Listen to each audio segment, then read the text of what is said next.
Hey, what's up everyone? Daniel here with Modern Physique.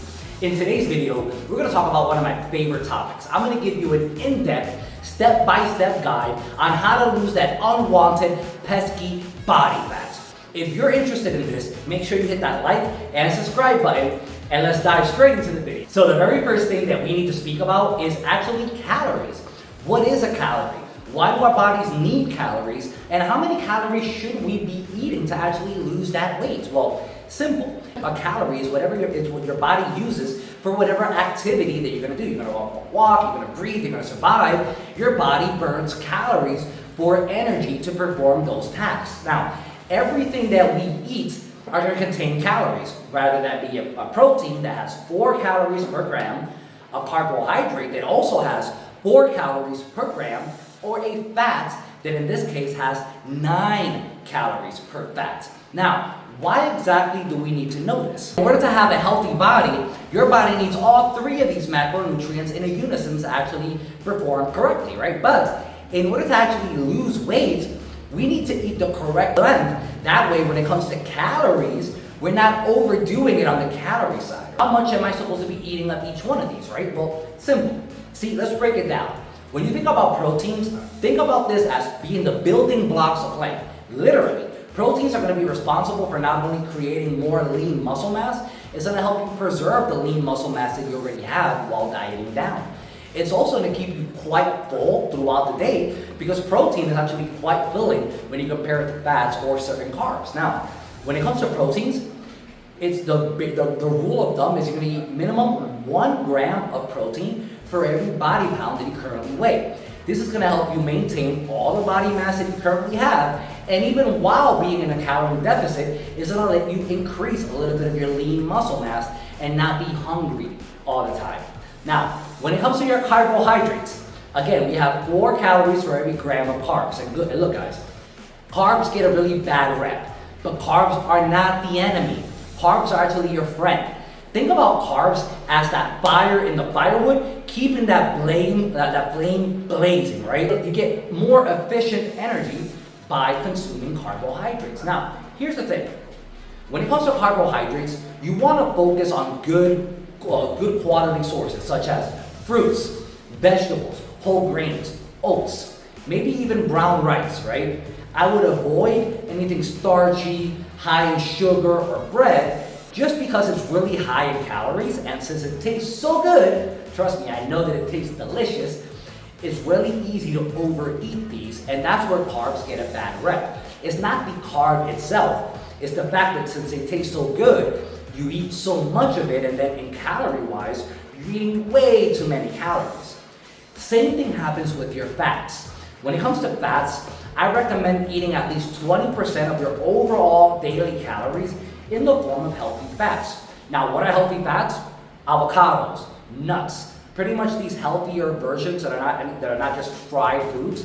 They're going to help you, one, again, maintain higher energy levels, but in this case, it's going to help you maintain healthy hormone levels, as in a healthy sex drive.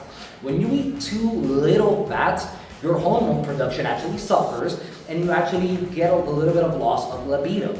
Now, the way that I want you to see all this in a grand context, we already know the importance of proteins, carbs, and fats, right? Well, we need to know how many calories we need to be eating in a single day to establish a calorie deficit.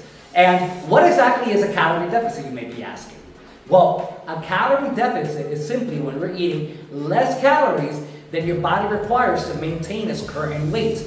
A very simple way that I constantly teach is simply getting your current body weight, multiplying that by 15, and then adding or subtracting roughly about 250 calories. Now, what that means is, once you get your current body weight and you multiply that by 15, you should be getting an average or an estimate of what your maintenance calories are, right? So, but let's say that tells you that you should be eating 2,500 calories per day to not gain or lose weight. But you notice that you're actually gaining weight or you're losing weight, right? Well, you're gonna add or subtract calories until your weight is no longer fluctuating. That way you know what are your true maintenance calories, right? From here, we're gonna go ahead and establish a 500 calorie deficit. I don't want it to be any higher than this. Why? In this game, the slower you lose your fat, in some sense, is better. If you lose fat too quickly, two things are gonna happen. You're gonna lose muscle mass alongside that fat, and once your diet phase is over, it's highly likely that you're gonna rebound and regain that weight back. So I want you to go nice and steady. 500 calories per day. You're not gonna be hungry, you're not gonna suffer. 500 calories per day equals 3,500 calories in a week. And guess what? That is 1 pound of fat loss per week without you suffering, without feeling hungry. And a lot of people are gonna say, well, wow, a pound per week? That's low. I did this exact formula. I lost 70 pounds. 70 pounds doing this. Do you know how transformative 70 pounds is? Let's say you only stick with it 1 year. That's still 52 pounds of fat. Do you know how different your life would be losing 52 pounds of fat for good, forever? What else can we do to actually maybe accelerate or help us burn even more fat from this point? Easy. Incorporating daily activities into your lifestyle, as in going for a walk, going swimming, going jogging, any type of cardio, I don't care which one it is. As long as you enjoy it and it gets you active, adding cardio is gonna be a fantastic way because you're gonna burn even more calories. And on top of that, adding resistance training to your regimen.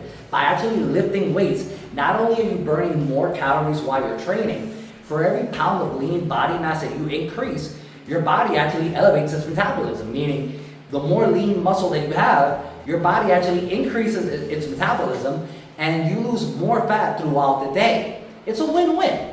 Now, when it comes to your cardio and your resistance weight training, go nice and slow, you guys. Same principle applies when dieting. You don't want to go gun-ho, first day, 30 sets of everything, and then the next day, you can barely move, you're dying, and you're not even getting out of bed. No. You want to go nice and slow, challenge your body, but progressively overload, making it more difficult week after week after week while your body is adapting. That way you're burning more calories, you're getting better results, and you're recovering on time for the next workout. Guys, trust me, eat right, add a little bit of cardio and weight training, and that fat is gonna melt off. If you like this video and you want even more tips, watch this video next for even more fat loss tips, you guys. I'll see you next time.